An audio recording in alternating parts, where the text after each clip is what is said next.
like to call Independent School District 721 to order. I almost said Janelle. Whoops, sorry. Julie. Julie, will you please note that all board members are here except Matt. Please rise for the Pledge of Allegiance. Pledge allegiance to the flag of the United States of America and to the republic for which it stands, one nation, under God, indivisible, with liberty and justice for all.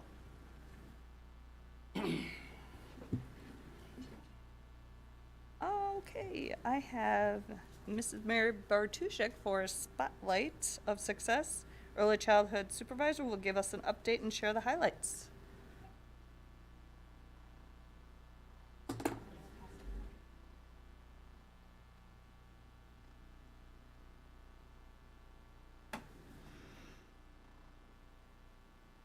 Sorry. It's okay.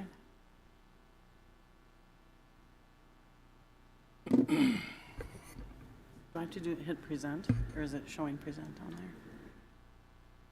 Okay. All right.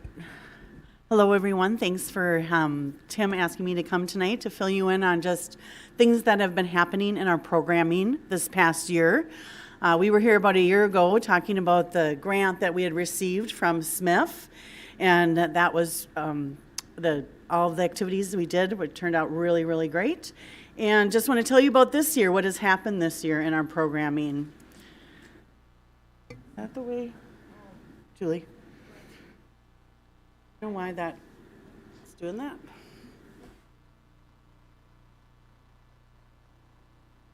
Oh, sorry. Where's the I'm not in present?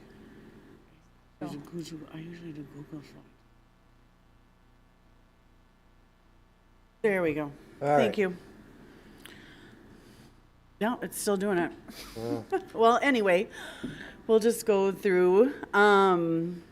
Just so you know, we had 333 total preschoolers participate this year in our programming, and 59% of them are here at the CEC building, and the rest out are at Eagle View. 17% are special education students. 13% of them are all on scholarship, so either free or reduced. We work with the families to make sure that it's affordable for them, so every child has an opportunity to attend preschool. Our transportation and RAP programming shows 17% use transportation to and from school, and 37% of them use RAP programming, which is, I just want you to note that over half of the students then that go to our preschool programming need some sort of care or a way to get here to be able to participate. Long ago are the days where parents can just drop off, bring their child to preschool programming, pick them up right after, and take them back home. That just shows, the population and working families in our community. In our surveys this year, and both 99% of parents report that their child feels safe in our school district, and 99% of parents are satisfied with the quality of our programming. That was a survey that we did this year. Just wanted to take a little peek in, since I didn't have any preschoolers here for you to see. Thought I'd give you some slideshows and just show some of the kiddos who are in our programming. And what we do each day in our preschool program, it's very active, lots of learning going on, lots of social emotional things happening in the moment, and we have visitors occasionally who come in. Yeah, I don't know who that guy is. Anyway, he come in, and it was great this year when we were able to open up, because we had lots of mystery readers come in, and the kids love that. They love it. They love having people come in and read to them. Look at how you just command the attention of all of them. Look at that. Discipline. Threats. And here's, again, our activities. They are hands-on. Here they're playing a game, learning some pre-map skills. And, of course, here is some engineering going on as well. And some more. So lots of playing activities happening in those pre-skills for development. Oh, self-portraits. I just love this one. I thought this was really cute. And of course, we know preschool is messy. So we enjoy messes. We want kids to be able to get that sensory input that they need in order for them to develop and grow and learn. Just to note, we are running summer programming this year as well. We received a grant from MDE, and last year we were able to do that, more targeted services. And then this year, again, we targeted, but we also opened it up to any family who would like to receive some preschool programming. It's very, very part-time, but it just gives a little bit, you know, their foot in school, so that they've got something when they go back into or head into kindergarten. Our ECFE program this year, you know, ECFE, we send out brochures in the fall. Like here's our one from last fall, and the next year's, or this fall's is already being completed. And it goes out to all families with children birth to 5, so they get all the information that's happening. We presented over 31 weekly classes this year, and we had many, many special events. Our special events range from, you know, a one-night thing to, you know, our big vehicle fair that we had, to a grandparent night, to working collaboratively with Strike Force Bowl this year, did a grandparents night. It was great. So we go out into the community, ask other businesses as well to help get families involved in our community and little kids out and about. So here's some other things that have been happening, and, well, oh my gosh. Sorry. One thing that we do, here's when this little guy's going to be on our cover this year. Welcome to all of the babies who are born in our school district. This is something that we started back in October 2016. And we send out packets. So of welcoming them to, welcoming baby, welcoming them to the school district, and what our early childhood services can offer for them. And we send a little bib. So there's a little bib that goes with, and we have sent over, as of February, almost 1,000 of them out the past few years. So when we ask people to send a picture back to us, always with the babies and their little bibs. And this is, of course, one of our baby classes. It's a very popular class. Another thing that we started doing, actually with Smith, with grants received from Smith, is our Daycare Express. We go out into area daycares. They have requested that we come in. Tara Lund does a really nice job with it. She's this year alone, over 14 different providers. She went 15 to 59 visits. And what she does is like a little circle time where it's learning and play all together. And it's really great because she gets to role model for those, for the daycare providers, and just connects with the schools really well. Another thing that we started was our outdoor story walk. When COVID hit, one of the things was trying to, you know, be creative on things that we could do for families out in the community if they're out and about. And again, using the places that we have here already. So we established the first, you know, few days of each month. We have story walks out in the community. The one on the left side there, the little girl standing with the snow, that was at Malastrana, and then the other one was at Holy Trinity, and that was at the end of the year this year. So we put up a story on the outside of the building, and there's activities that they can do, and they walk around with the parents, and they do these various activities, and then there's some little fun things that they get when they're finished. Excuse me. We also started ECFE in the park. And again, another way when it was COVID was, you know, getting people involved. So we went to the parks, and we provide an hour-long just kind of activities, things to do, and again, connecting school with families. It was amazing because we had many families who just, you know, maybe aren't comfortable coming right into the school building, but they would come to the park. And then once they established a relationship with our staff, then they were more apt to come in and start to come to class, knowing that it's a comfortable place to be. Our moving and grooving in the gym is huge. This is on Friday afternoons, or Fridays 11 to 12, I should say.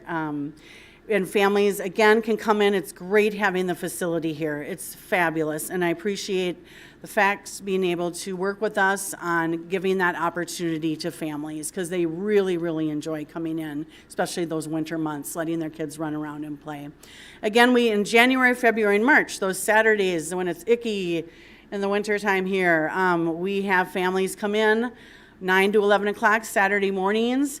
We had a total of over 609 people come in this winter alone on those Saturdays to utilize the gym, let their child run around and play.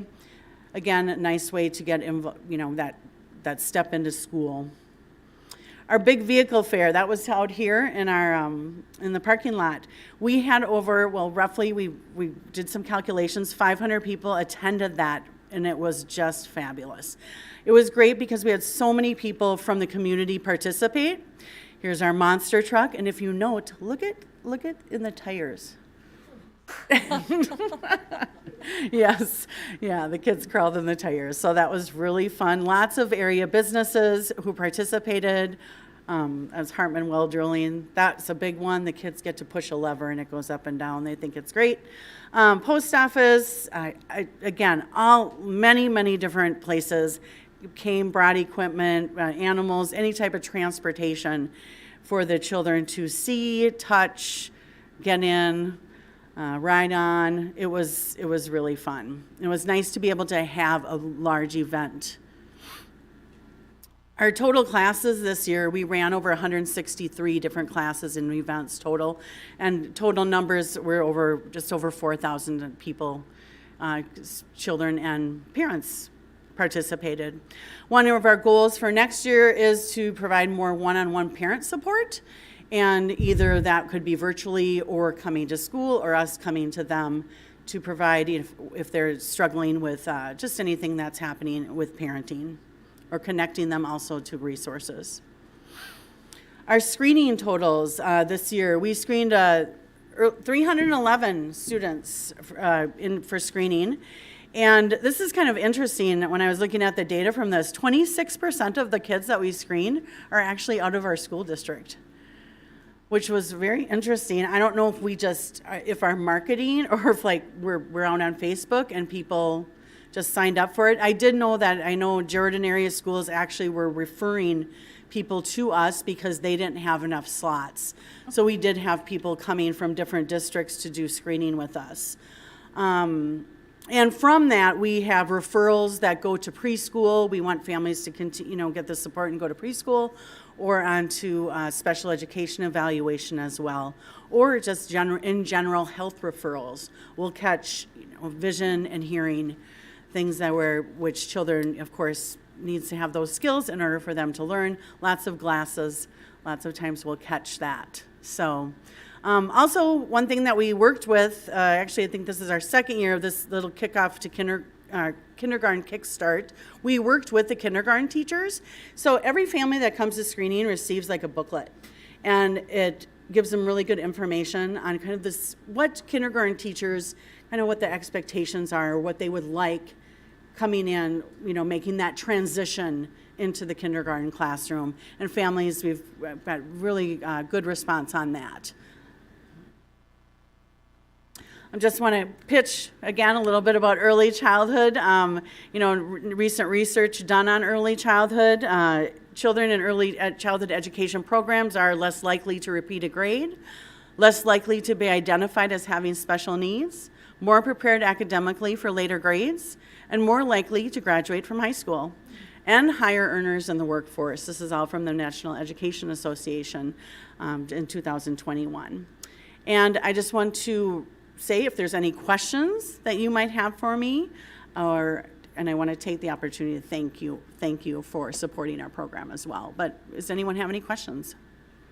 Overall, have the numbers changed during the COVID? Yeah. Are we on the upswing now compared to what we were? Yeah, COVID definitely impacted us. We finished the year with 333. I think the highest was 2018-19. We were at 364 preschool students. We are slowly upward trending, but you never know. Right now for next year enrollment, we are down. Well, it's not necessarily down. I don't want to say that. We ended the year with 333. We have about 300 confirmed registrations, but that's pretty typical for this time period. We have the August people who sign up, July, August, September. Lots of changes that can happen as well. So, yeah. The only thing I would say is, nice job.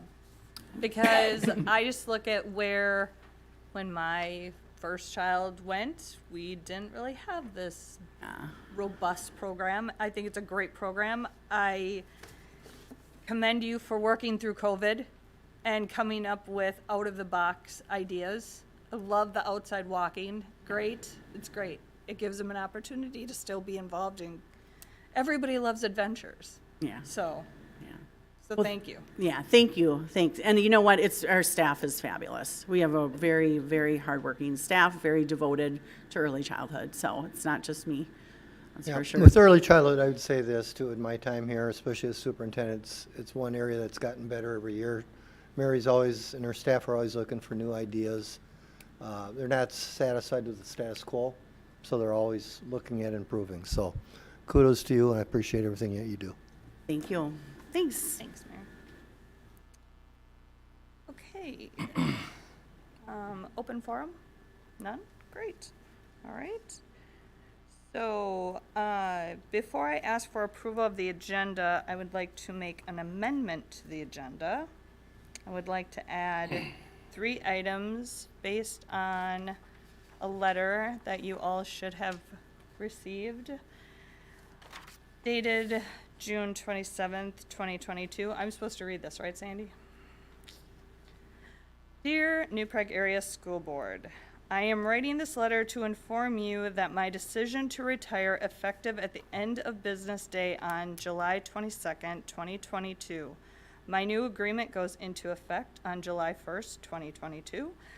I am in agreement with rescinding the 2022-2024 agreement that the board previously approved and replacing it with a contract for the terms of July 1st, 2022 through July 22nd, 2022, with the same basic terms and conditions.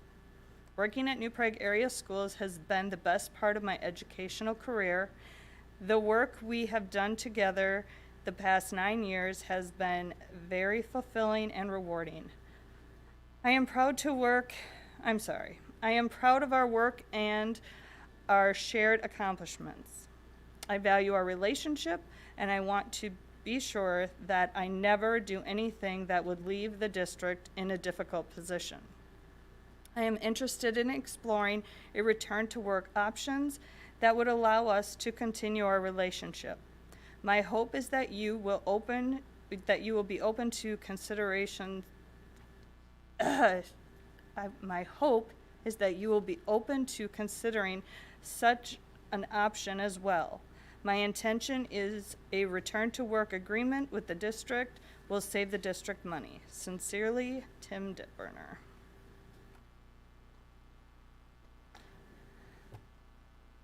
So, with that being read, I would like to add 3 points, 3 more agenda items to our agenda, please. I would like to add recession of approval agreement approved on February 28th, 2022 that would have gone into effect on July 1st, 2022.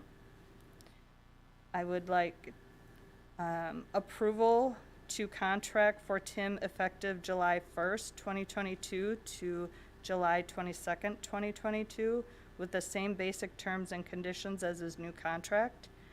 And I would like to accept Tim's retirement effective July 22nd, 2022. And I'll give a few more points when we get to that. So adding those 3 points to the agenda, can I get a motion? So moved. Second. Any questions at this point? All those in favor? Aye. Aye. Opposed? Passes 6-0.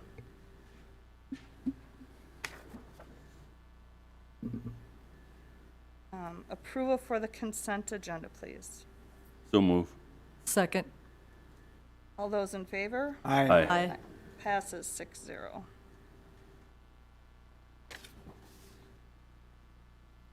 On to board committees.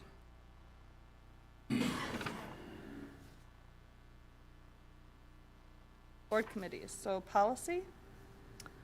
We just had one policy that was revised by the district administration. Where everybody got what their changes were and should be good. Southwest Metro? Southwest Metro will not meet during June or July. We will have our first meeting for the new school year in August.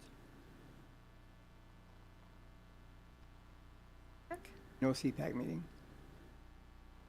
Community Ed? No, Wellness? no. Early Childhood? No. Had a good update. Fitness and Aquatic, he's in Mexico. That brings us to Superintendent Dipburner's good news. Yeah, we just, last couple weeks, it's still the same. We're doing a lot of evaluating the programs, finishing up some hiring. There's still, we still have a couple openings, teacher openings in special education that need to get filled. And then I believe one at the middle school right now. So, yeah, finishing up on the hiring and the evaluations. Been some professional development. We had an equity summit at Prior Lake High School. We had over 30 staff members at that. And that was on June 21st. So that was very positive, and it was for all the Southwest Metro school districts. So there was over 300 in attendance there. And then, as you know, with the legislature, we were hoping for a special session, but obviously they couldn't come to agreement, so we'll have to wait and see what the future holds. And I'm still holding out hope that things will come to fruition next spring when it comes to funding, because there's a lot of money being held right now, but in a lot of districts, such as ours, will need some help.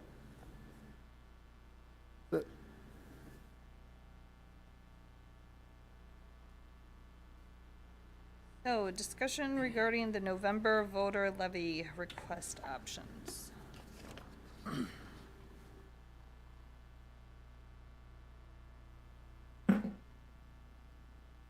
Good evening. I have asked, first of all, there's two parts to this. And I have asked Lori and Ryan to come back today to give that presentation that was done at the workshop so it can be on camera to help educate the taxpayers. And they'll give a little bit of a shortened version, but I think it's important that our voters know what the difference between the two types of levies.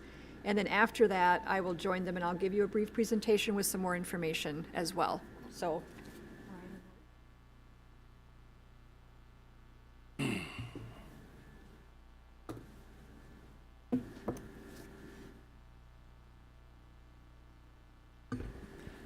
Good evening.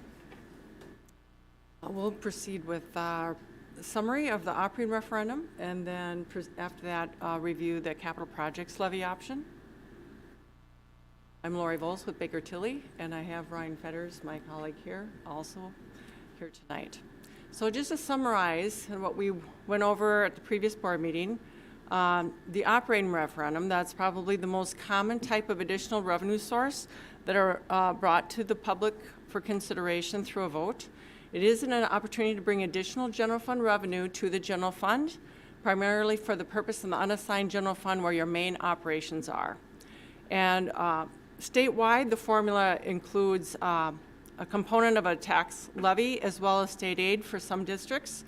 My previous district at Austin was property poor, and so they did qualify for a state aid component of that formula.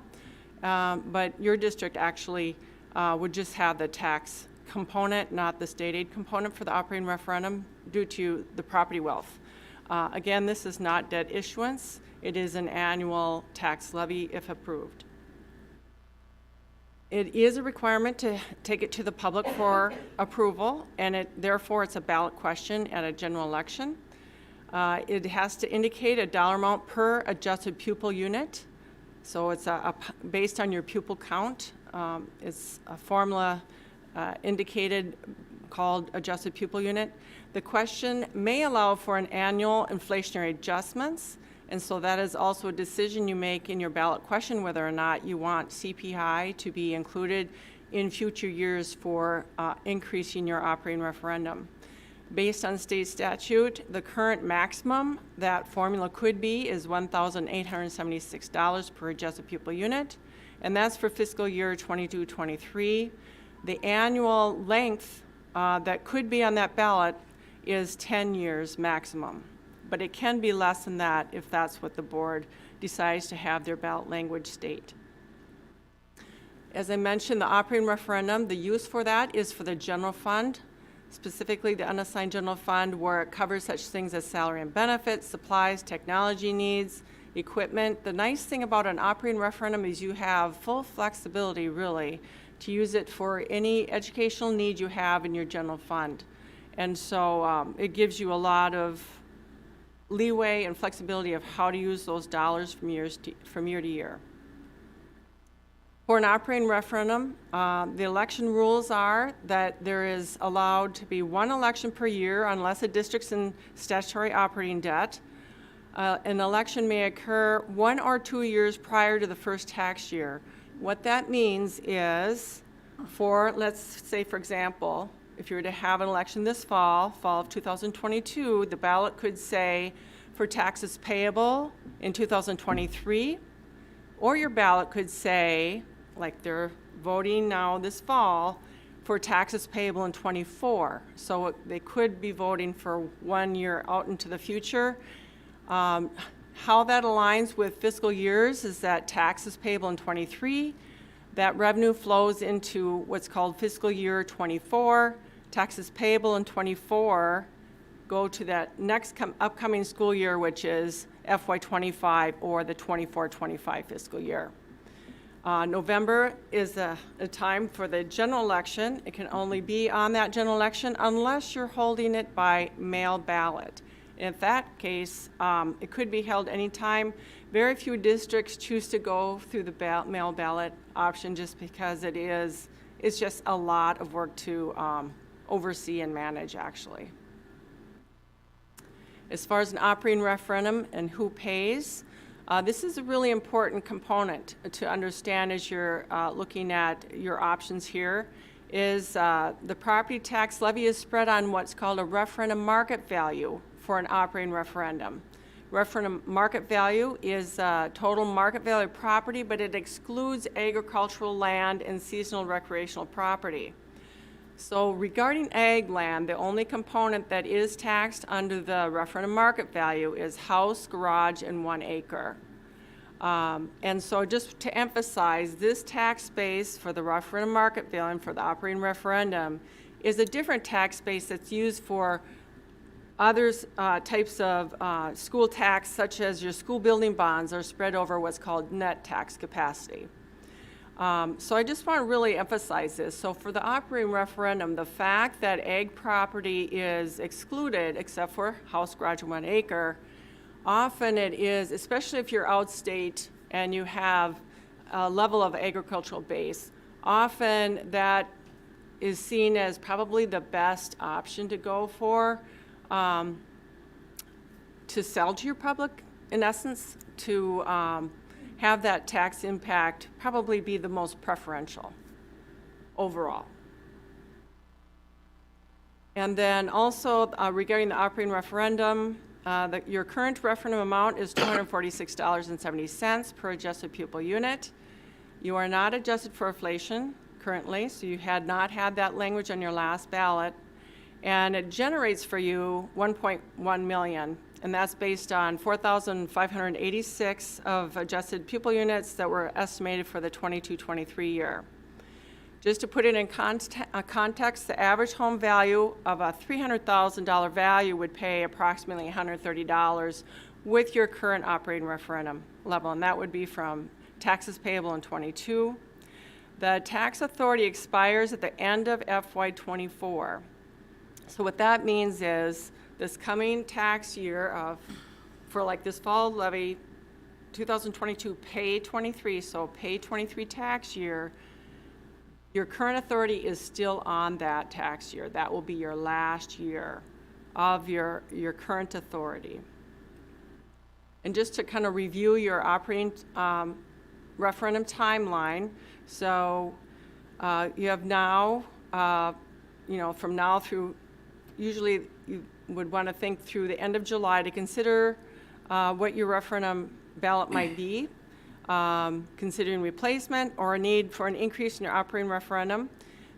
The last date that your board could approve a resolution to call an election would be August 26th, and that's 74 days prior to the general election.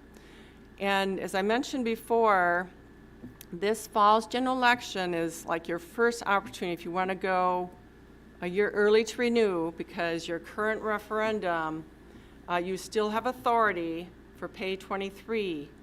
And then if you were to, let's say if you were to go and if it didn't pass and it failed, you would have another opportunity, which would be November of 23, and that would be for pay 24 taxes.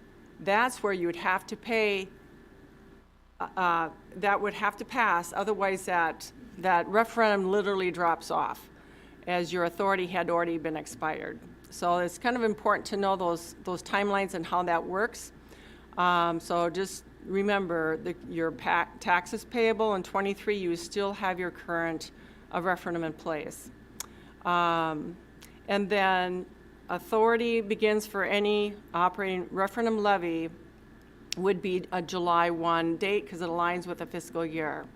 So if you were to want to have your operating referendum go into effect for 23, for example, that's where it would go into effect for the 23-24 year.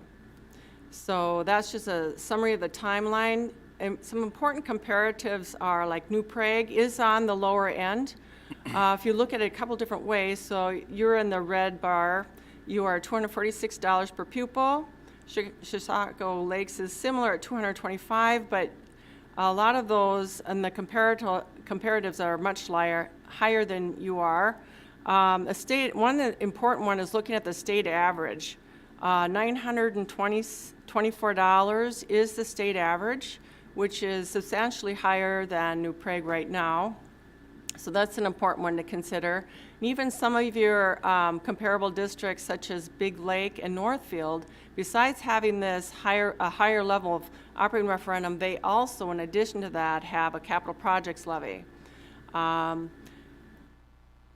kind of get to this in a little bit, but often what you see with districts that look at a capital projects levy, which is a different type of a levy, some of them pursue that after they've already gotten to their max cap on their operating referendum, but not always, because you'll see Big Lake is not at the max cap, and they do also have a capital projects levy in place. Some other comparatives to local districts. Prior Lake is the closest in amount to you, and they're still at substantially higher at $623 per pupil, where New Prague again is only at $246. And again, you'll see Northfield is at $1,849 in comparison. And again, that state average, I'm going to emphasize, is $924. But even the 7-county metro average is $1,300. So it is very common to have a much higher level of operating referendum. And the reason districts are having to go for operating referendum is the fact that the stated formula has not kept up with the needs of public education, has not kept up with inflation, and also the fact that they are not adequately funding the special ed formula is another reason why districts are having to put operating referendums in place. And with that, I'm going to have Ryan cover the next topic. Do you want to switch these?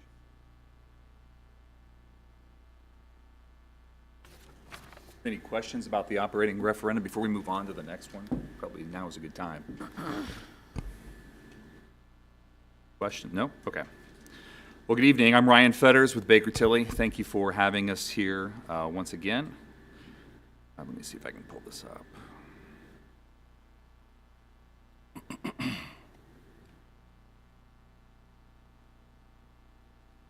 Gotcha, okay. Operating, oh, capital projects. So if I hit this, start me off, okay. So my portion of the presentation is to talk about the capital projects referendum. And so this is that second referendum that, or levy that Lori was talking about, that oftentimes folks are looking at in conjunction with the operating referendum. And what this is, it's a voter-approved local property tax rate to generate those annual funds for approved projects. And those uses typically are of a capital project nature. They include technology, deferred maintenance, building projects. But these need to take place within 5 years of commencement of the election. And the tax base for this, in contrast to the operating levy, is based on the, or it's spread out over the net tax capacity. So it's a different tax base. So some of the advantages, as we've mentioned previously, is there's no review and comment requirement if the levy is only funding technology. And then also the authorized amount can increase each year if the net tax capacity increases, and that's because this is set as a tax rate. So as that net tax capacity increases, you have the same rate each year, the dollar figure would grow. And conversely, if the net tax capacity was shrinking, then you could have dollars decreasing as well. And there's no maximum levy limit for this particular levy. Some of the limitations is, again, this is not debt, so it's an annual collection of revenues, and as mentioned above, you know, if there are projects other than technology being included in this, there is a review and comment period for this. And then it's, again, maximum of 10 years, just like your operating levy. And as I mentioned, the amount may decrease each year if the net tax capacity decreases. No state aid component with this one. And voter approval is needed. So this is really to supplement what Lori talked about. We have a couple of graphs here where we're showing some comparable districts, and in the boxes, that's the maximum amount that can be generated for the tax rate, which is in the percentage. So you can see North Branch, they have a total max, so at the 3.2%, they're getting roughly, or they can have a maximum of $727,000. And then some of Big Lake and Northfield also have some considerable dollars being generated, whereas right now, some of these comparables that we saw that do have a levy or an operating levy do not have, including New Prague, do not have currently a capital projects levy. And here are some other districts here to show you some of the magnitudes here for some of these larger school districts to show in terms of dollars generated with this levy. And that was pretty fast. This one's a little easier to talk about, but those are the two levy that we were asked to talk about tonight, and we'll be happy to entertain any questions on either one. The capital project, one of the most common is technology. Like Lakeville, besides, I can't remember what they had on their operating referendum, but they also have a capital project referendum they passed probably 4 or 5 years ago, I'm going to guess, for, you know, so they get that. It was for technology, so they get both.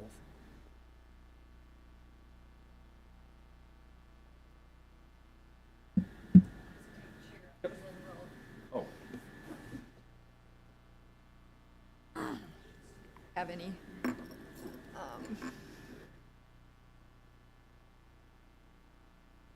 I put together some information. Some of it's based on data that Baker Tilly gave, and some of it is based on our information. First of all, you know, the big question is how much additional revenue does the district need? And as I'm going to show in a few minutes here, our 22-23 projected unassigned fund balance does drop below the 8%, and our budget deficit is $3.2 million right now. As Tim said, we may get additional funding from the state during the next legislative session. I think it's likely, but we have no idea what that's going to be. Just want to make a comment too on the, we don't get a state aid component on our levy, but part of the tax package that did not get approved would have changed the equalization formula, and we more than likely, we would have gotten more state aid, and that's a less impact on the taxpayers. Because while we do have probably more than Albert Lee does, we don't have a lot of industry in our district, and that is a problem. Our taxpayers have to pay a lot more in a local levy than other districts do. Just some numbers here on our technology expense history, just so you get an idea. In 1920, it was 1.5 million. 2021 was 2 million, but that was high due to COVID. You know, we had to put in outdoor points and get hotspots for students, and most of that was covered with a grant, the additional demands.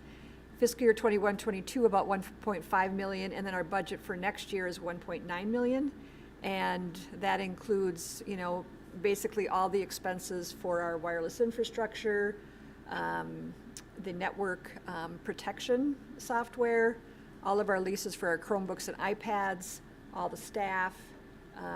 So it's pretty all-encompassing as far as what that budget contains. So here are some tax impact scenarios on a $300,000 home. I did the capital project levy first. You can see $1 million of revenue would be $8.17 a month. 1.5 million would be $12.25 a month, and 2 million is $16 a month. Operating levy, an additional $250 would be $11 a month, additional $500, $23 a month, and additional $750, $34 a month on a $300,000 home. And this is on board docs too, so you have a copy of it. So this was something that Baker Tilly did for us, that we kind of compare the tax impact on a $300,000 home for raising $2 million in revenue, one via the operating levy and one via the tech levy. And you see the operating levy would be $20 a month, and the capital project levy would be $16 a month, so it's a little bit less. That's because the farmland counts more in a tech levy because it's on net tax capacity. So that's just the comparison for you to understand that difference in the how the levy is applied. Then on that, the rural areas would end up paying the bulk of the capital project levy? I don't think it's the bulk, but they would end up paying more than an operating levy. percentage. Yep. I don't know if we have the split about how much would be ag land. I don't know if we could even get that. We could get that, to figure out what Yeah. the distribution is of Yeah. property Right, within yep. the district. I Yep. think we could get that. Okay. Let's see, yeah. We can have that. Good question, Leo. That's good. Then I mentioned last time that we do have a debt service levy dropping off quite significantly over the next couple of years. Here's a little graph of that. So after the 2023 levy, we have $1,872,000 off of our debt service levy. And that's over 20% of our debt service levy. It's quite significant, but the drop off of over $3 million after the 2024 levy, that is very significant. So we've got some significant tax relief coming in the next 2 years. Any questions on that? So just some things to talk about when think about when we talk about the questions, and we'll be having a lot more discussion on this in July and August. Like Lori said, if we don't renew the existing levy in November, we still have one more year to to renew that before we would lose that $1.1 million in revenue. We would like to have some additional revenue for the 23-24 school year, the 2023 levy that's coming up. And we could phase in a levy over 2 years. We can't go as far as when that huge 3.1 million drops off, but you could phase in something over 2 years. And then the passing rate, got this from Baker Tilly, the overall success rate for all questions in the state is 66%. Single ballot questions pass 70% of the time, and second and third ballot questions only get approved 41% of the time.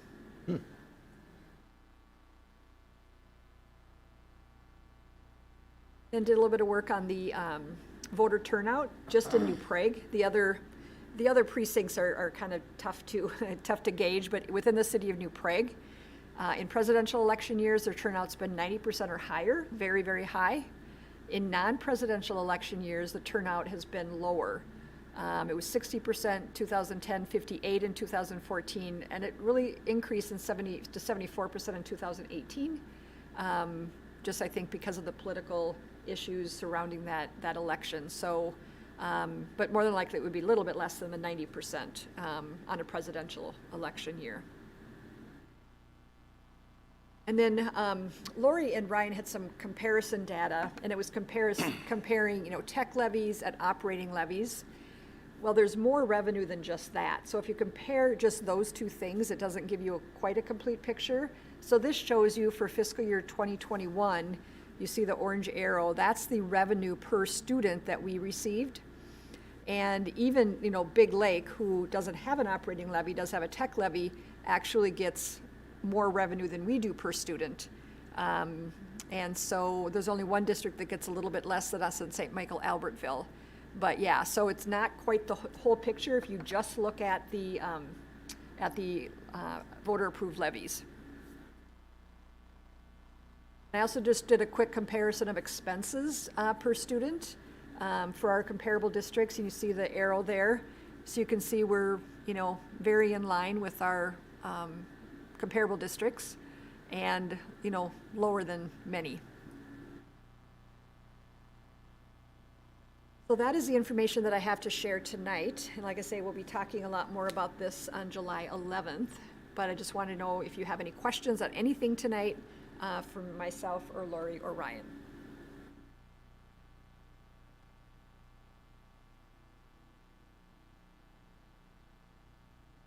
Ryan, do you have any questions? Good. Appreciate you guys coming and doing this so it can be. There was can one watch it. bit of information I forgot to mention too. For the capital projects levy, there was a question last time about what it could pay for. So we looked into it, and there was a question about the insurance premiums. And so we think that's a pretty weak case for doing that.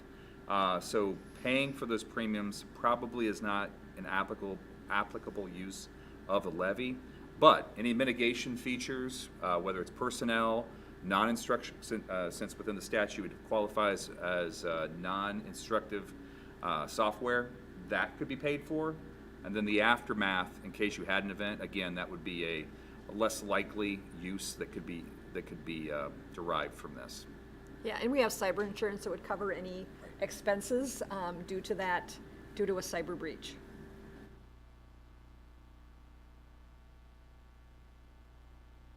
Okay, well, thank you. Thank Thank you. you. Get ready for Tony here. I think Tony's next. Are you next, Tony? Yeah, I think so.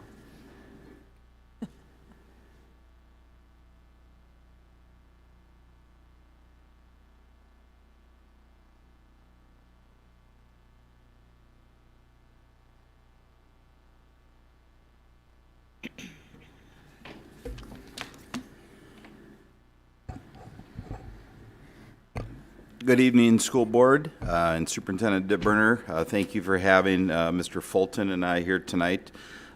Superintendent Dittburner asked us to provide an update on our school climate and specifically in the area of our task force. So Tremaine and I will just highlight a few things that are going on. And the purpose for tonight was to let you know that our three sessions for our school climate task force have concluded, and we'll talk a little bit about that. It goes specifically into the area of what Superintendent Dittburner talked about on February 28th and the purpose behind his 3 action points, which are to create a school district climate task force, provide staff with professional development and resources for our students, and then also work with our student leaders, not only in the area of athletics and activities and fine arts, but all of our school leaders. So we're going to just update you on that. And the very first one is the task force. We do have 2 school board members, Denny Avlicek and Mark Bartushik, who were on the task force. And just a few factual things, since we are here at the school board meeting and are being videotaped live here. But we had the 3 dates, April 20th, May 11th, and June 8th, all 90 minutes. And we had Dr. Martina Wagner was the person that helped us through that, led those sessions. I would say they were very well attended. We had 25 people out of, as a reminder, we had over 120 apply to be on it, and we selected 5 within the areas of students, of staff members at New Prague Schools, administration / school board, parents, and community members. And again, all of those were very well attended. The next 2 slides, I won't read to you, they're here, but we did provide a survey for our task force members to complete. And I will read the question as you take a look at some of the answers, but we just kind of highlighted some of the task force survey minutes and comments. I do want to make a note here to let you know that at the end of our 3rd meeting, Dr. Wagner kind of took all of us through just some discussion about the continuation of the task force, and then what we did was followed up with a question on the survey of whether or not the folks believed that it would be beneficial for us to continue to provide the task force and to go through with the task force in the fall. And the answer to those questions were yes. Everybody at the meeting on our last night and through the survey were very much in favor of continuing. So I will be working with Dr. Wagner on coming back in September, October, and November. And we will work 3 more opportunities with her for the community task force. I'll just read the questions very quick. What had the biggest impact on your learning during the community task force? How might the learning from the community task force be helpful for the New Prague area schools and our community at large? What would you like the community task force to focus on in future meetings? And then just an open-ended question on additional comments that anybody wanted to ask us, talk about, let us know. All of this information was provided to Dr. Wagner, so it will help her prepare for the next 3 sessions that would come in the fall. I'll pause there just for a second as many of you are reading it. Tremaine also was part of the task force, of course, and was there with Tim and I and many other people. So if there are any questions at this time before I move on, anything specific to the task force, our 3 meetings, anything on the survey, purpose, direction we're going, anything like that, I'll just take a quick pause, and if there's any questions on that, I want to make sure that we provide that opportunity for either Tremaine, myself, or Mr. Dittburner to ask any questions. Is this any place where we can access it? I can't see. I can't read it from here. It's not an attachment on our, no, it's not Okay. attached. We'll get it. Yep. Okay. Thank you, Sandy. Yep. So all the responses will be put on so we can access them. The surveys? Yes. Sure, absolutely. Okay. So I would say just kind of give an overview of the survey. Most everyone was very happy and, to be very honest with you, very proud about the opportunity to come in with an open mindset and to be there and to listen and to be part of a group for a good cause.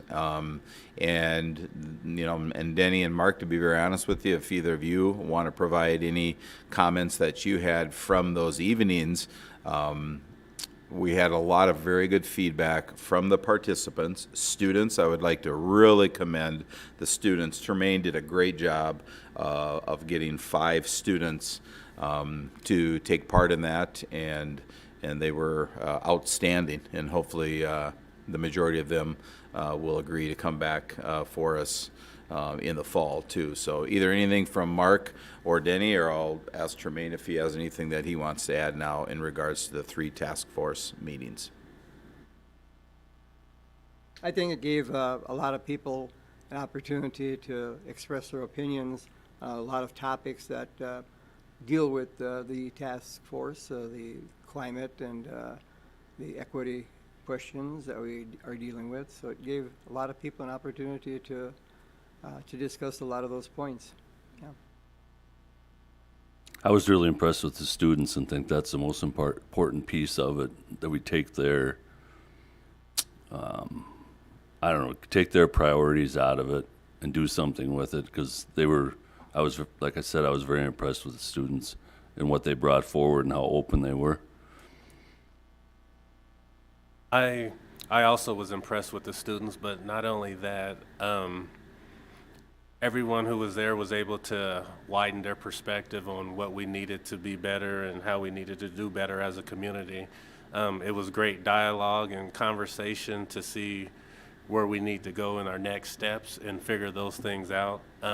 They were hard and tough conversations, but conversations that everyone there was willing to have, and it was really helpful and insightful for me to get a perspective from 4 different areas and not just from being an administrator. And getting a school and a community perspective was also helpful, and I think it gave us all a better understanding of what direction and why, and especially for the kids. They were very insightful on what they wanted and what they needed also, so that was very helpful to hear that coming from students who are in it every day.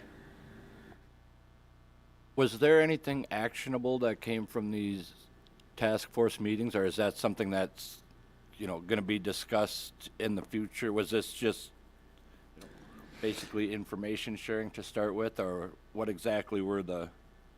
Yeah, that's a great question, Leo, and to be very honest with you, this is the first time that we've had definitely an equity school climate task force, and there are, we went through the strategic plan 2 years ago, last year, and we're working on it, and we did bring different groups together and gathered a lot of information from them. We had teachers, we had parents, we had students, and we even had some historical data from retired folks.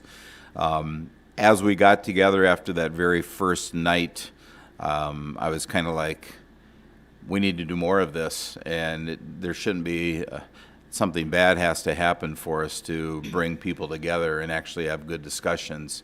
And with that said, and actual action things that have come out of it, probably not yet, and I think that's why 3 more times, and we're just going 3 at a time.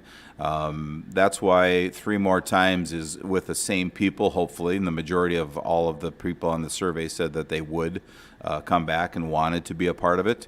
So Mr. Dittburner, myself, we had Nicole Adams, Tremaine, and Adam Dittburner from Eagleview were the administrators there. So everything that we see here and listen to, like Mark said, the students, if there's anything that we can take back immediately, we're going to do that. As far as like an overall big picture for our schools and the community, this is just a part of our action plan, and we'll kind of move on to the other 2 parts. But we don't want to wait. We have continued to move on many different things to help us start the school year in a wonderful place, and I think you'll see that tonight as we continue. Do you think adding new people or maybe replacing some people, would that be detrimental? Would that be moving everything back to ground zero and starting over again? Or is it? Yeah, I think at this time, sticking with the people that we have, just so that we've started from first base and not having to go back to first base. I think it was really important to be at the meetings with the group that we had, and so now moving forward to continue the dialogue and start to take action steps to put things together within the community and school or wherever needs to be with that group, so that we all don't have to go back to ground zero. Right. The only reason I ask that is because I don't know how many people you said applied, but I was approached by a lot of people know, wondering why they weren't selected or how they can get this information or how they can get involved. Sure. Well, number one, there was that application process, and it definitely was more of an art than a science. We did the best that we could to have a diverse group from those folks and not to have too many people. We chose 25, which I think was really very much a good amount. And like Tremaine said, I think there has to be some trust within the group of 25 that shows up every time. By having the same people continue, if they want to, they are the spokespeople for the community. They are the spokespeople for the school district. We have minutes taken every time, and those minutes are placed on our website. And we want to be very transparent in what has transpired in those meetings. And a lot of it was very much teaching from Dr. Wagner, small group discussion, and then large group discussion. And I pretty much see that that's the way that that's going to continue for the next few sessions. There might be a few people that they need to be replaced that don't want to continue. We don't know that for sure yet. And I think there's been conversation. I think that's a great idea to have more community involved, and that could be one of the action steps is to take this to the community and once a month have a big community meeting about what we're talking about and what we're doing and what steps we're taking for anyone who wants to come. We have had that conversation to move it, and if the kids want to have their own group or join as far as the community, I think that would be beneficial also. I would just say the adults on this task force from the community and parents didn't come in with all the same viewpoints and backgrounds. I mean, I'll just tell you that. So they weren't all, they weren't all the And a same. room full of cheerleaders. No, it was, we had different backgrounds, different viewpoints, different perspectives. That was good to have too. That was one of the best things about it, I thought. Okay. But I think after the session 3, I think everybody would agree, everybody had the right frame of mind, mindset, and we're really very happy with probably what transpired in those 3 meetings and are very excited to continue that.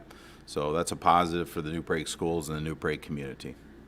And after the second meeting, I talked to Tony and told him we're probably going to have to do more as far as how deep the conversations were going and the dialogue. And it's not a sprint. It's going to be a marathon. And as long as we're taking these steps and have the intent of what we want to do, that's what we need to do. We don't have to sprint to the finish line. We're going to make sure that everyone's on the same page and everyone's going to be able to get what they need out of this. And we're going to be,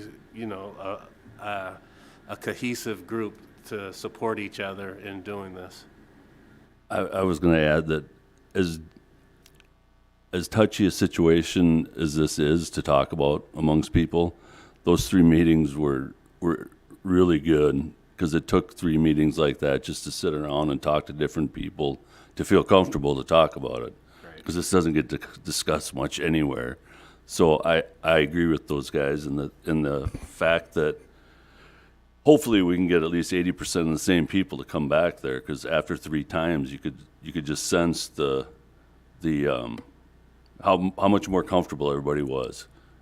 And we were talking about things a lot deeper the 3rd meeting than we did the 1st meeting, so I really thought it was good so far. But it's going to take time. This isn't something that gets healed in 6 meetings or 6 months or. That's what I said when it was brought up. And I'm sure there are people out there that feel like they were. There's continual. There's probably people that feel left out, but hopefully they can trust the system, because I see a lot of good things that could come from it. A year or 2 down the road even. Thank you, Mark. Moving on to action step number 2, Mr. Detburner put out there was a professional development for our staff, not only teaching staff, but all staff, and then also just resources to support our students. So what we want to share with you tonight are things that we are currently working on or have been done And I'll just kind of read through these, and if you have some questions or if Tremaine wants to comment or Mr. Ditburner. Immediately in February, late February, March, we began having listening sessions at both the high school and the middle school with our students and our administration, just to find out where they were at with the situations that happened at the high school. We wanted to hear from the kids. How are they feeling? How are they doing? And what can we do to support them? And Tremaine was part of many of those. And again, we did that both at the middle school and the high school. We did have Joe Beckman. He came at really a very critical time for us and crucial time, and we had him already set up. If you remember, Joe Beckman is a speaker who talks about keep your head up. And we had him as a kickoff for all of our staff at the beginning of the school year. And through the Duck Cup, we invited him back to meet with students.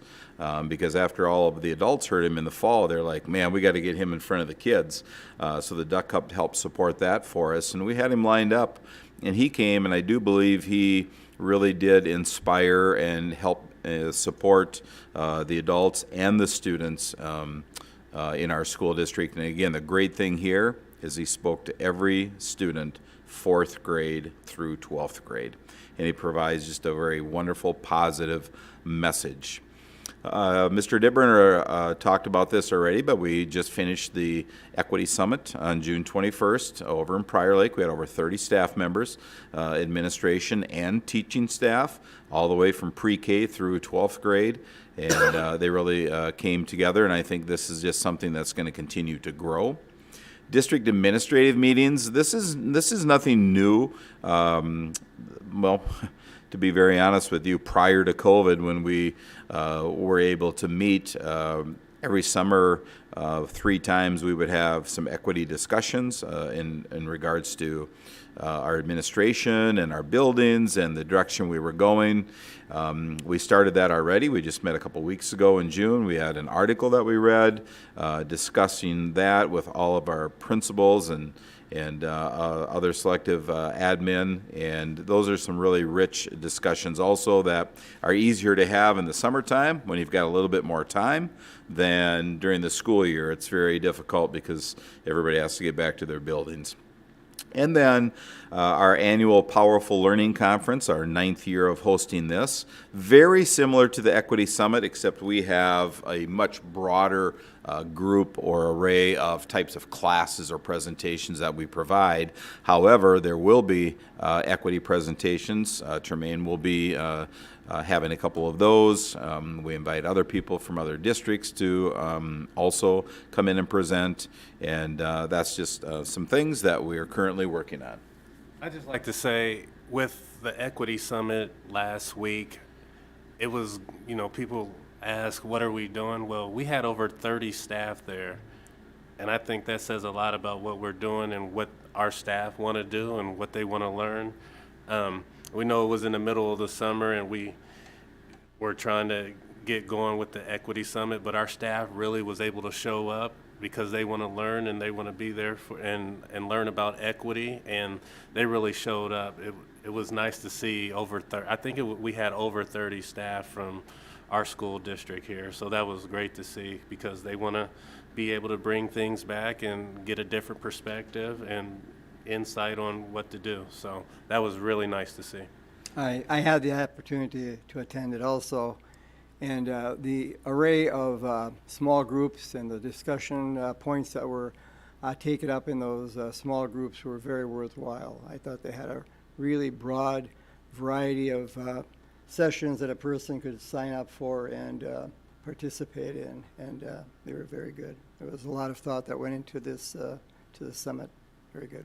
And I'll just speak for myself, but when you go to different presentations like this, not only one, am I going to learn, but number two, I'm also going to see and listen, is there anyone presenting there that we can bring into our school district that would help support our administration, our teachers, and our students. And I do believe we've got a couple names there, and we had a number of administration go, and again, Tremaine was there, so we've got some names of some folks that we can tap into here in the future to help continue with our action steps as we move forward. For the student listening sessions, how many of those is that like something that happens regularly? Was it once? Is it repetitive? Yes, it was repetitive. We started out with 4 a day for the first couple of weeks, and then we had every other week we would have kids sign up, and there would be 10 to 15 kids per listening session. How often was it the same kids? I would say about 70% were the same. Did they mention anything about the climate getting better? Was it noticeable from the students' perspective that something is being done? Yes, because I think we were very transparent, and they did ask what were we doing, and we were transparent about the steps we were taking and the actions that we were taking, and they were excited about the task force and about even having the groups and having adults and staff there listening to what they had to say. And it wasn't all bad that they had to say also. Right. So Was anything brought up? Is the climate better in the hallways when there's not teachers and adults around? Was that discussed at all? that was discussed early on, and they were looking for more supervision so that some of the comments would stop. And did that happen? I really think so. It was present at lunchtime. There were more teachers present in the hallways and staff, yes. Okay. The last slide talked about what are things that we did at the end of the school year and going into the summer. Now in the area of professional development, what are we planning on doing? So the summertime and fall workshop, of course, are very busy times for all teachers, all departments, support staff. But yet this summer, we will be getting together with bus drivers and food service, paraprofessionals, all the different support staff groups. And one of the things that we will be showing them is we have created a second video, and I can have Tremaine talk about that here in a little bit. But we will be utilizing, when the departments meet, we will utilize that second student voices video as a teaching tool, and that's why I put that down. That'll begin here this late summer and into the fall when we meet with all of those different employee groups. Because again, when we're talking equity for all and inclusion, it isn't just simply teaching staff. As many of you know, the majority of our staff are non-licensed, and there are people that are driving the bus and picking our kids up every day and going through the food service and on secretaries and all of that. So we'll get to the video here just in a little bit, and we'll talk a little bit more about that. Fall workshop, so not only did Dr. Wagner help us with the 3 community task force meetings and is going to continue, but in working with Mr. Dittburner, with Sandy, with Tremaine, myself, we felt it very important to have some continuity, and we asked Dr. Wagner, who does this for a living, to be part of our fall workshops, to actually come in and meet with our teaching staff in smaller groups, and she agreed. So that brings some consistency for our district. Not only are we starting with her in these task force meetings, but now she's going to also come in and help support our teaching staff so we get the school year off with that same message. So we're very excited about that. The fall workshop, high school students, is the video. I'm going to have Tremaine just kind of explain a little bit about what that's going to look like, and that'll start out at the high school in the fall, and potentially may even go into the middle school also. You want to just explain the part of the video that you were part of and how we're going to use that? So we got together with 10 students, diverse athletes, non-athletes, students, And we just had a panel asking them questions about their experience with their experience in high school, some hate speech or other things that had happened to them. And we just had a organic, authentic conversation, and they explained their personal experience and some of the harm that has been had and how it affects them in and outside of school. And we just thought we had 3 moderators for this panel. The kids did a great job of being true and open and honest about their experience. Not all bad experience, but there were things that, as a high school student, you don't want to come to school every day and deal with. So that, I think that'll be a great learning tool for others and, other peers who are in the same situation as far as coming to school and seeing this and being able to learn from it. The kids did a great job, and it'll be helpful to see what things are going on that not everyone gets to see or hear every day, and how your peers are affected by that, and how it can affect your community also. So Principal Adams up at the high school, her and Jermaine were very instrumental in having this completed. And one of the ways that we will use it is break up into a couple of small admin groups / teachers, and they will go around to pretty much every single classroom. Every 9th through 12th grader will watch the video and have some discussion time, and then of course expectations from Principal Adams will be discussed and talked about. And I think that's just a wonderful thing. Anytime the administration, teachers, and other people can get in front of all students, that's one way that we're truly hoping will ensure a great start to the school year. We're very excited about that. And as Tremaine said, there were 10 students who were willing to come forward and to be part of this. And I will set up a time with you members of the school board to view that and to ask questions, just like we did the one a couple years ago. Okay. So we have 2 staff development days this school year. Dr. Wagner will also be part of that. So you can see we are building not only just because in education a lot of times we'll bring a speaker in the fall, and then we'll never see or hear from that person again. Dr. Wagner, we're going to be able to have her come in the fall workshop, work with staff. We'll bring her in also our 2 staff development days, which are in November and January, and that will bring great consistency and the same message, the continuation of a message from the same person. Our teachers will really appreciate that, enjoy that, and hopefully it will be so beneficial for them, and then of course trickling down into our students. Moving along, action step number 3 is the leadership. How do we get to the students? Those are the people who are making the difference within our schools. All of this work is for them, and this is the most important part of it. And how are we going to do that? The number one first thing that we want to do is to increase the awareness, increase the skills of our students within our schools, within the 4 walls. So we have and will be creating what we call a student leadership program. And it's going to be an in-house grassroots leadership program that teachers, administrators, people from the community can be part of in helping to direct and assemble and teach and work with our youth from the high school. We're hoping that that also trickles down in the middle school, but we've got to start with baby steps.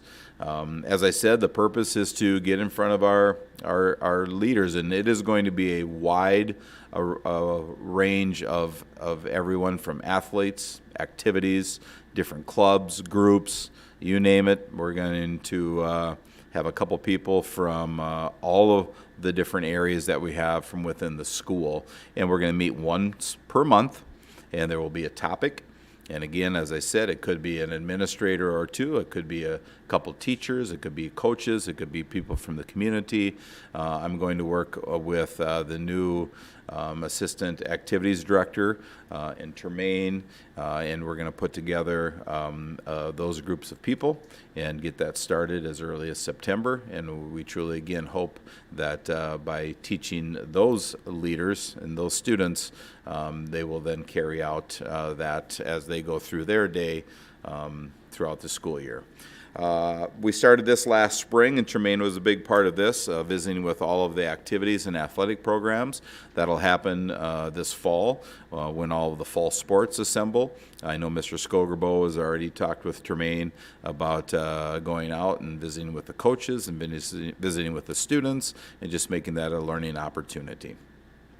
Student listening sessions, to Leo's question, those started last spring and they will continue both in the middle school and the high school. We talked about the video already and how we're going to use that. So those are the things that we are planning on working on. 3 big action steps. What we wanted to do tonight was to show you and update you on the work that has been done, that is continuing, and that we will work on as the school year progresses.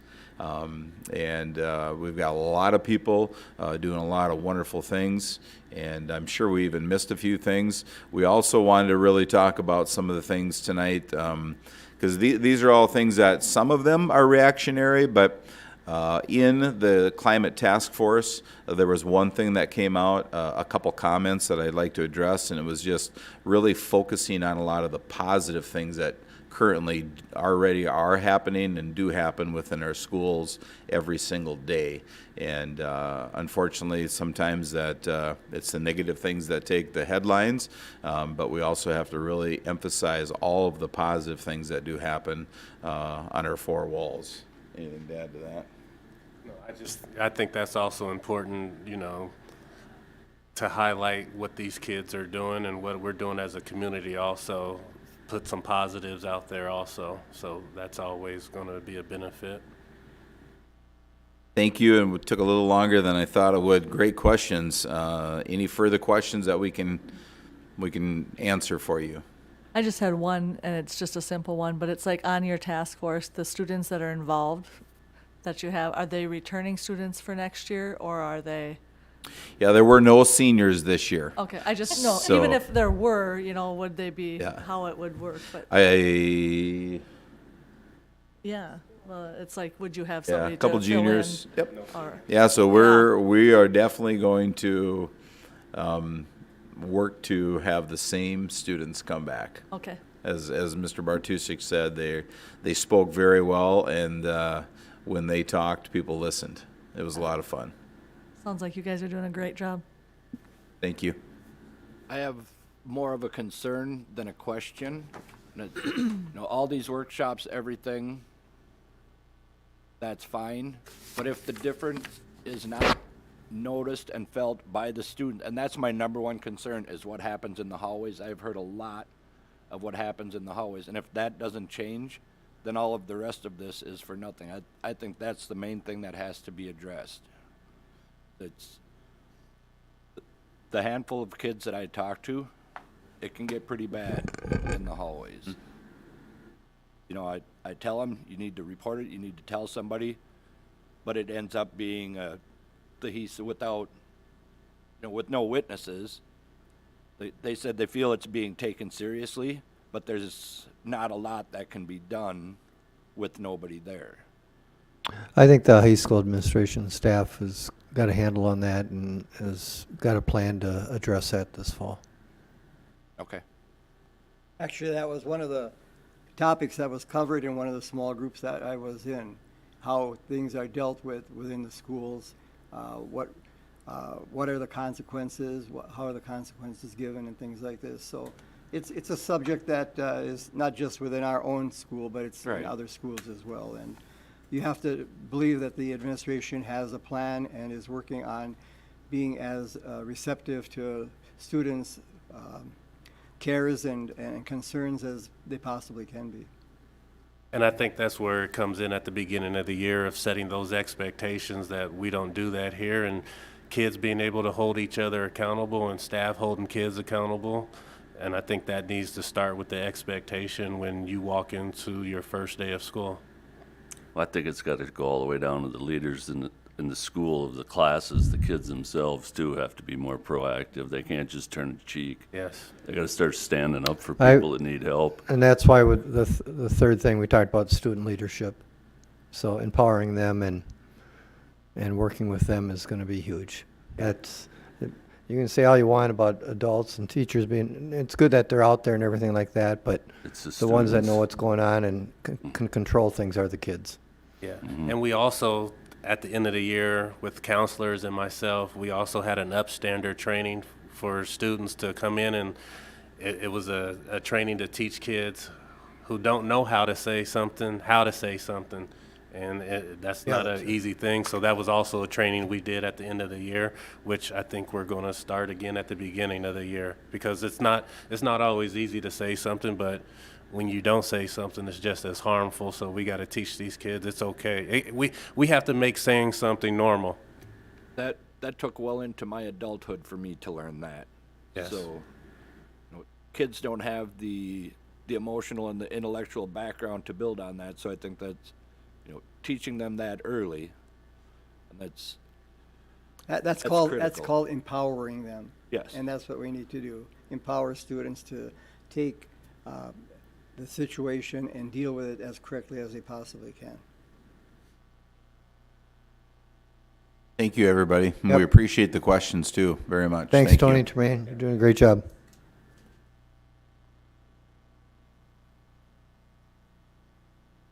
Or is that it? All right, second reading approval for fiscal year 2022-23 budget.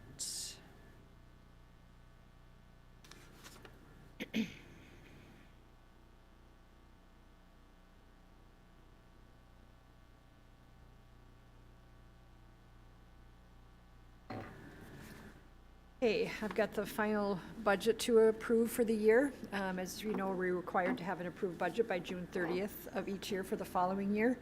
This will also include funds 2 and 4, which we didn't talk about last time.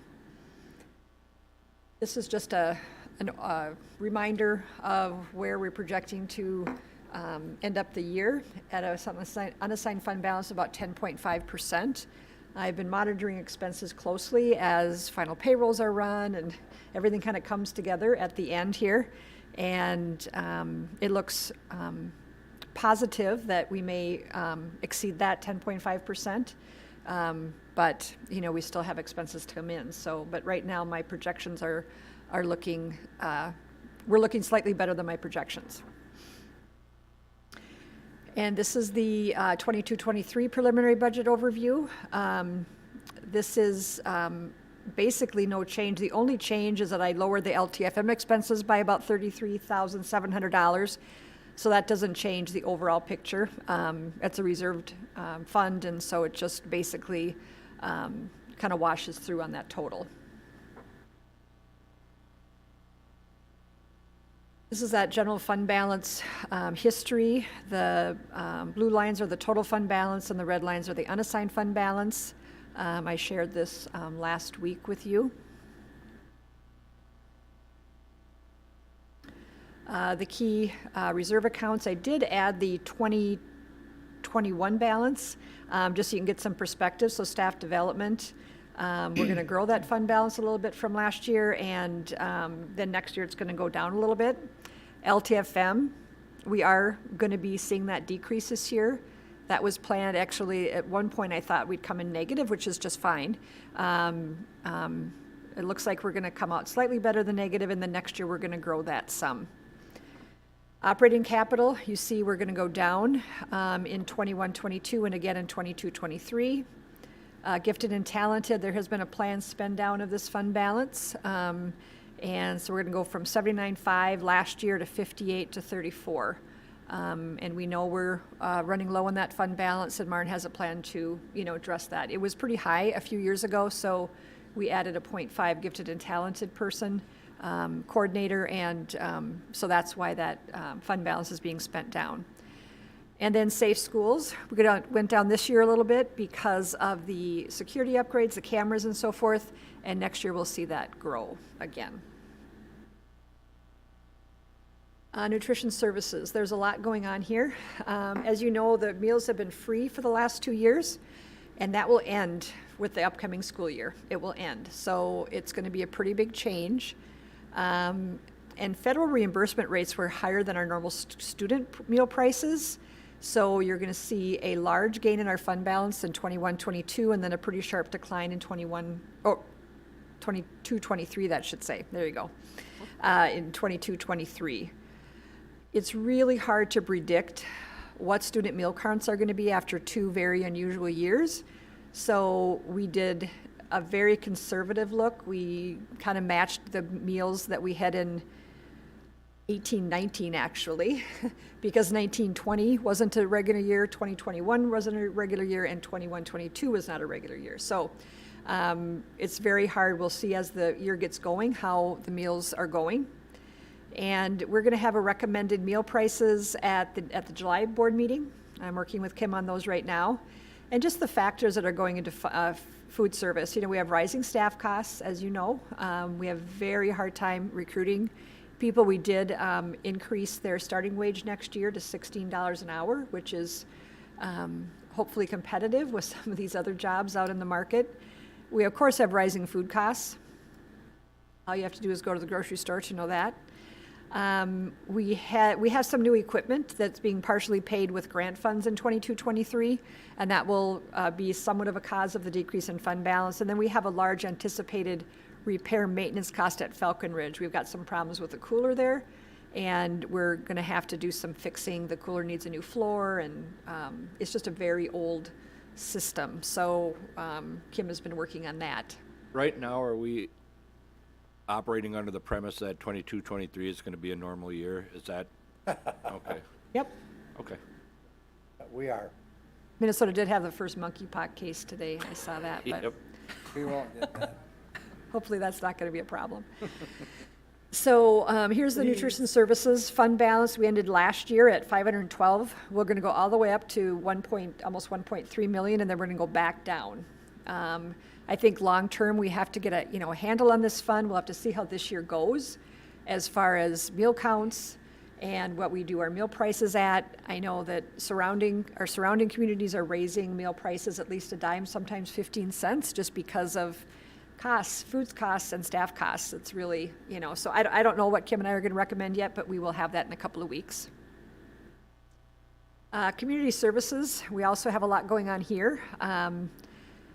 We're going to have to begin to eliminate that negative balance that resulted after COVID.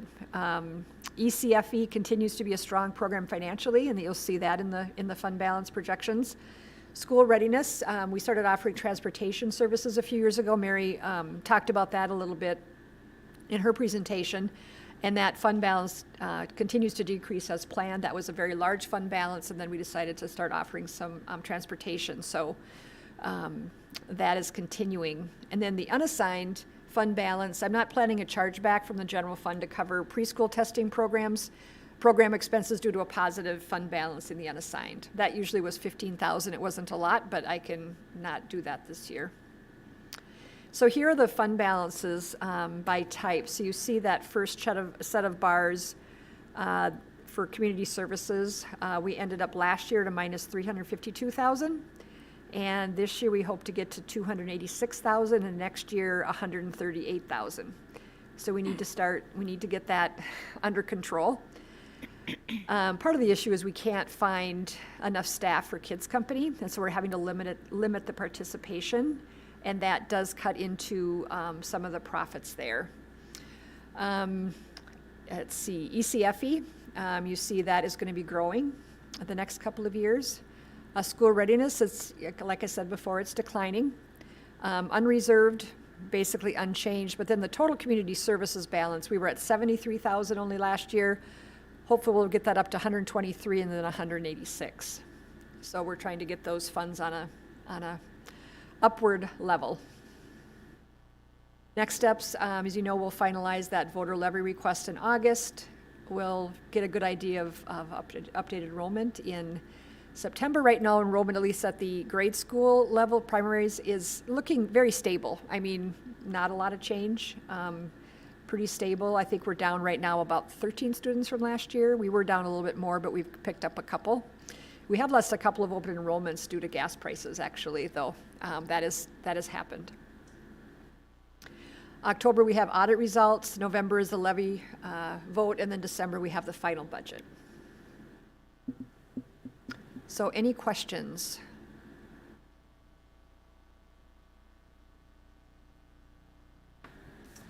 Can I get, if there are no questions, can I get a motion for the second reading and approval of the fiscal year 2022-23 budget? So moved. Has been Second. moved and seconded. Can, all those in favor? Aye. Opposed? Passes 6-0. Good. Item 2, resolution approving the 10-year. Have Denny read it, and then I'll make a few comments. You want to make a comment on it before I read it? Oh, sure, I can, yeah. So this, we're required to, in order for us to levy for long-term facility maintenance costs, we are required to have a 10-year plan by the Minnesota Department of Education. I know the numbers are really small in that spreadsheet, but you'll see a very large expense in the summer of 23, yeah. For $1 million. And that actually is rebuilding the high school tennis courts. We have been fixing them and trying to get by, and they are beyond repair now. Embarrassment. Terrible. And so we don't want to, sell bonds for that. It's not worth it for $1 million. You lose 5% just in, you have to have a 5% over levy, and as well as you pay interest. And who knows what interest rates are going to be in January when we'd have to sell the bonds. So I've just put it in as a pay-as-you-go project, and I've talked to Sarah Miller at MDE. Our fund balance will go negative, but as long as we can show we have a plan to get out of it, that's okay. Totally fine. And she agrees, selling bonds for $1 million is not the right thing to do right now. But she will, it's fine as long as we have a plan to get out. Not uncommon at all. So those are the comments that I have. Any questions for Sandy? If not, I'll entertain a motion to consider the resolution approving the 10-year facility plan. So moved. Is there a second? Second. It's been moved and seconded to consider the resolution, whereas the New Prague Area School Board has reviewed the long-term facilities maintenance review program and reviewed the school district's 10-year facilities plan, whereas the 10-year facility plan must be updated and approved annually. Now therefore be it resolved by the School Board of Independent School District 721 that the 2023-2032 10-year facility plan will be approved by submission to the Minnesota Board of Education. How do you vote on this, Jean? Yes. Tammy? Yes. Mark? Yes. Kim? Yes. Leo? Yes. Dennis, yes. Item passes.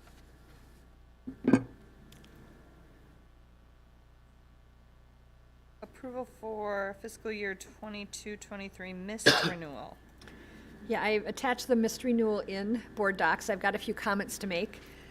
First of all, that in 2022 will be the pool's 9th year. It originally formed with 7 members, of which New Prague was 1. We're going to be at 26 members, effective July 1st. The total insured value of our pool right now is $5.3 billion. And our net position as a pool, in other words, how much money we have in our equity account, is $2.2 million. So the pool has done very well. As far as this year's renewal, carriers are really pushing for between a 7 and 20% valuation increase for property and 5 to 10% for content value. That is, of course, as property values increase, so do premiums. They noted that construction cost trends are 17.1% average for all construction projects right now. Overall package pool costs for the whole pool increased 12.5% with an increase in property values of 8.7%. So you see the real increase then is the difference between 12.5 and 8.7.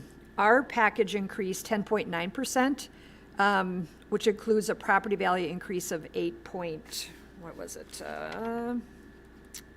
think it was on here. I think it was 8.5%.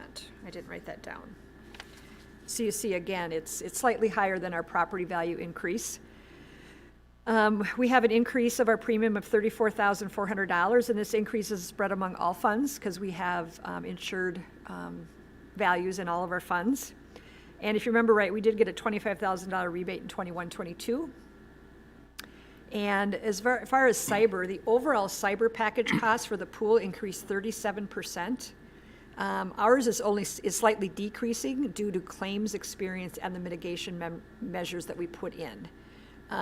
We don't have a claim yet, and that is a big driver of the premium. So we're fortunate that we didn't have to absorb any of that 37% increase.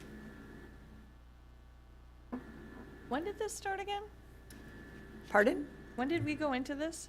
9 years, so that's 2012. I think that Larry was still here. Oh. No, it was you? It was Tim. I just remember 2013. when Thank we you. were going through the presentations, and boy, we were nervous. Yep. We were nervous, but this has definitely paid off. It has. It's been a great thing. It has. And you know what's great about this pool is we have $5.3 billion worth of insured value, which of course gives us a lot of purchasing power, and it's spread around the state. And so a big storm isn't going to, wipe everybody out. It's very spread very nicely around the state, rural areas, and so forth. So yeah, it's been a really good thing for the district. Okay, so, if there's any other discussion, I will take a motion to approve. So move. Second. All those in favor? Aye. Opposed? Passes 6-0. Update terms and conditions for Band C employees. Yeah, so this is something where I didn't make the right judgment call, and that happens, but what we're doing is we're tweaking the vacation schedule for Band C to be more competitive. It's already been a challenge to recruit people with that, and so we are increasing that. It doesn't cost any money. These people don't have subs or anything. It's just to be competitive. We're having to increase that vacation schedule a little bit. It's kind of another example of how it's tough to hire people. And when you're competing for even like fringe benefits or vacations or something like this, it's a part of the process, and we have to be Yep. competitive. Yep, I so- know what you're talking about. Yep, when I put this together, I should have done something different, and I didn't. So we discussed it on the team and decided it needed to increase. I'll make a motion to update the terms and conditions of the Band C employee group. Second. All those in favor? Aye. Opposed? Passes 6-0. Band D salary update. Yeah, this is, the salaries were correct when we approved them. However, we neglected to include a 5-day duty day increase for Mary Bartuszczyk in her job. She had talked to Janelle about it when we started the process, and that didn't get communicated quite the way it should have. And so we're just changing the number of duty days for her. That's it. Other discussion or questions? A motion to make the change, okay. A motion to make the change to the Band D salary update. So move. Second. All those in favor? Aye. Opposed? I have 5 yeas, 0 nays, and 1 abstain. In the literacy plan, I don't know. No, they have it. Oh, okay. Just approve it. Approval of the district literacy plan? It's easy for you to say. Tim, do you want to say something about, it needs to be approved every year? Yeah, this is just an annual thing that Martin's prepared. Tony, you have anything to say on this? It's looked at Got it?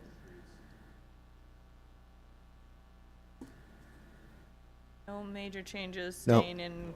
No major changes. Everybody. Got it. I'll make a motion to approve the literacy plan. Second. All those in favor? Aye. Opposed? Passes 6-0. A resolution to commit funds for future severance and other post-employment benefit payment. This is something we do annually. We do. As you notice, I'm lowering it by $100,000. It Yes, has been yes. $178,000, and realistically, I mean, I started with this big number, then we had all these teachers retire, and realistically, we don't need that much put away. So we're just uncommitting it. The board has the flexibility to commit and uncommit whenever they would like, so. Yeah, at this time I'll entertain, well, are there any questions?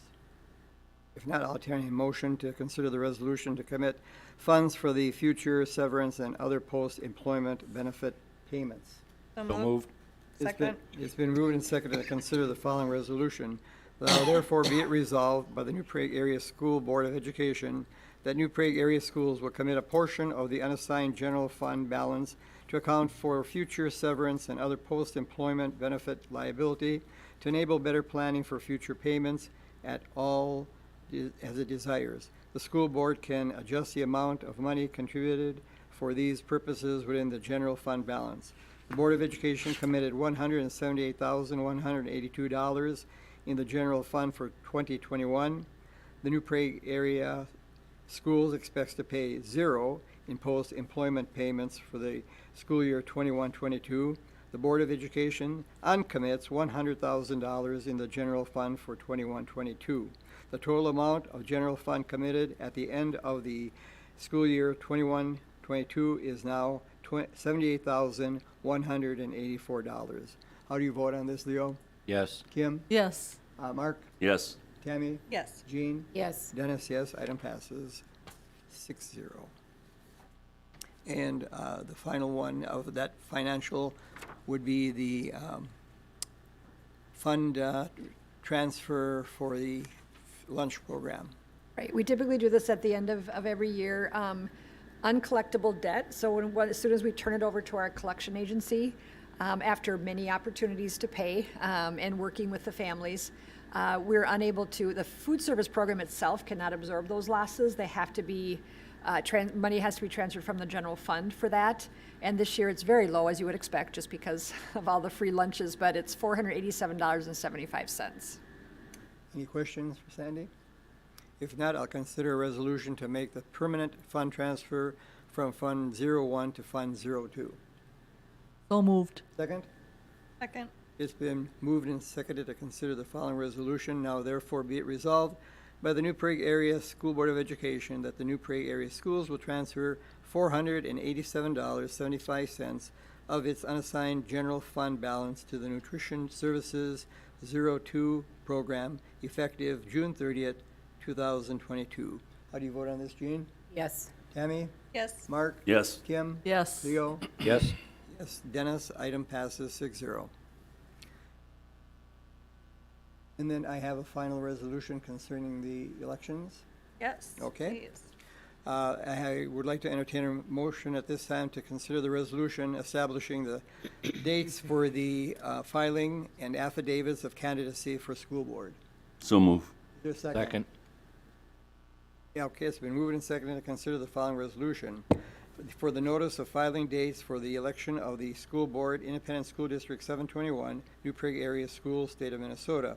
Notice is hereby given that the period for filing affidavits of candidacy for the office of School Board Member of Independent School District 721 shall begin on Tuesday, August 2nd, 2022, and shall close at 5:00 p.m. on Tuesday, August 16th, 2022.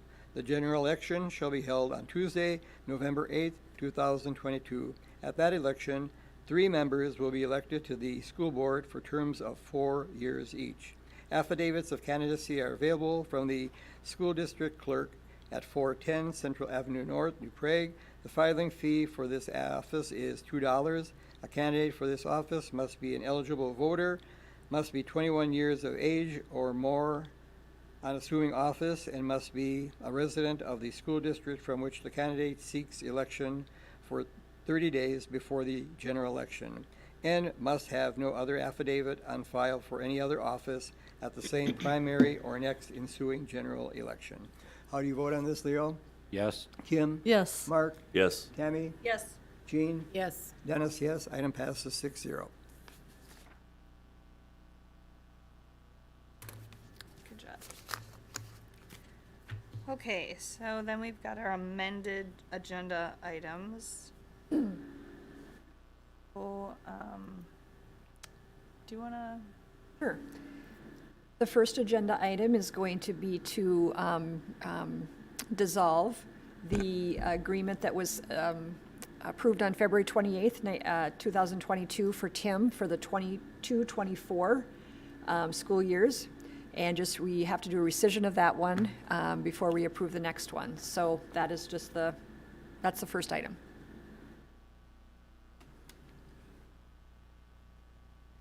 Questions? Okay, I'll make a motion to approve that. Second. all those in favor? Aye. Opposed? Passes 6-0. Then approval for the contract that would be effective July 1st, 2022 to July 22nd, 2022. So same contract, just date parameter differences. Yes, I put a copy of that in front of each of you this evening. Any questions? No. I'll make a motion to approve the amendment. Second. All right, all those in favor? Aye. Opposed? All right, passes 6-0. Wait. So now, Was he nervous? Just need to approve Tim's retirement effective 7/22 as it wasn't on the consent agenda. right. So, any questions on the letter? Well, except, I struggled through it. Any questions on the letter and accepting it? I'll make a motion to accept the letter of resignation. Second. All those in favor? Aye. Opposed? Passes 6-0. I just want to make a comment that the next step is that Tim and the board will talk about a return to work agreement, and if agreement can be reached, we're going to have a special meeting on July 25th. It'll be a pretty short meeting, but one is not on the calendar right now, and so Janelle will contact you when she gets back next week to try to get that scheduled, and then pending that approval. Tim could start back on the 26th of July, that Tuesday. Okay, any questions? All right, a motion to adjourn? So moved. Second. All those in favor? Aye. Opposed? Passes 6-0. Retirement party. 52. I want to say, Janelle knows when to take a vacation. Yeah, really. Julie,